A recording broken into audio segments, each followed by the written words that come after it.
विधानसभा के मानसून सत्र में भी पिछले कुछ अधिवेशनों का इतिहास दोहराया गया।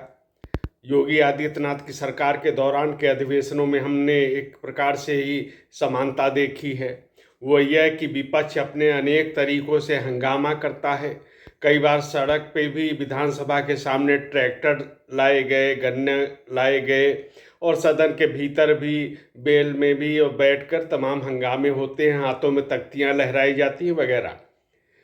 अंतिम चरण में नेता प्रतिपक्ष का भाषण होता है, वो सरकार पे हमला बोलते हैं, लेकिन इसके बाद जब अधिवेशन का जो समापन होता है उसके पहले योगी आदित्यनाथ जिस प्रकार से विपक्ष के प्रहारों का जवाब देते हैं, तो ये एक निष्कर्ष से निकलता है कि अधिवेशन में सरकार ने अपनी उपलब्धियों को बहुत बेहतर ढंग से प्रस्तुत किया और जनता के सामने भी एक परिदृश्य उपस्थित हुआ जो उत्तर प्रदेश की छवि को बेहतर बनाने वाला है।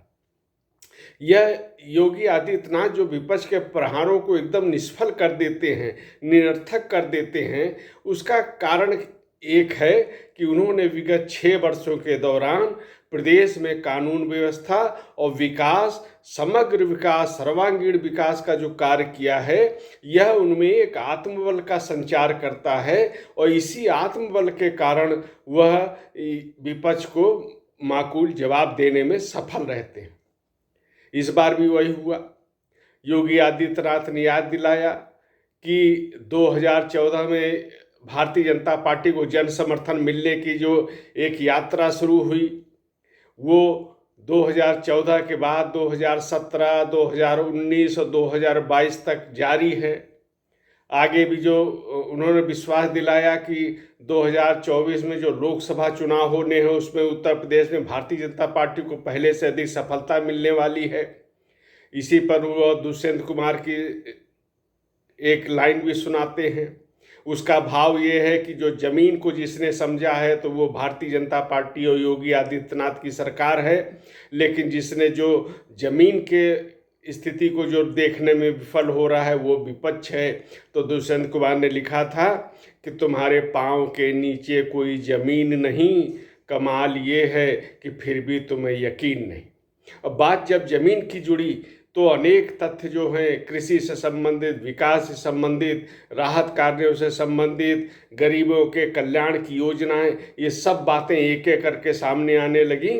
तो देखा गया कि जो विपक्ष की सरकारों का जो जब थी उस समय उनका अतीत जो था वो निश्चित रूप से सरकार की, वर्तमान सरकार की उपलब्धियों में बहुत फीका पड़ गया। योगी आदित्यनाथ ने 6 वर्षों में विगत कई सरकारों को, विपक्ष की जो रही हैं, उनको उपलब्धियों के मामले में बहुत पीछे छोड़ दिया है। इसी कारण वो विपक्ष को जवाब भी देते हैं, एक एक कर अपनी उपलब्धियां गिनाते हैं, किस प्रकार से केवल अनेक स्थितियों को नियंत्रित किया गया है। सबके धार्मिक जो पर्व त्यौहार हैं वो बिना किसी बाधा के और बिना किसी अशांति के शांतिपूर्ण तरीके से लोग मना रहे हैं। उनमें एक विश्वास है कि सबका साथ सबका विकास पे ये सरकार कार्य कर रही है, कोई भेदभाव नहीं है। और यही कारण है कि पिछली सरकारों में जब कांवड़ यात्रा पर प्रतिबंध लगाने गए, अनेक प्रकार की अराजकतापूर्ण स्थिति उत्पन्न हुई थी और जिस प्रकार जेल में जो परंपरागत जन्माष्टमी का पर्व होता था वो रोका गया, लेकिन वर्तमान सरकार ने सबकी आस्थाओं का सम्मान करते हुए ये पर्व भी सुनिश्चित किए। अब कांवड़ यात्रा का स्वागत होता है। वस्तुतः ये स्वागत क्या है, पुष्प वर्षा क्या है?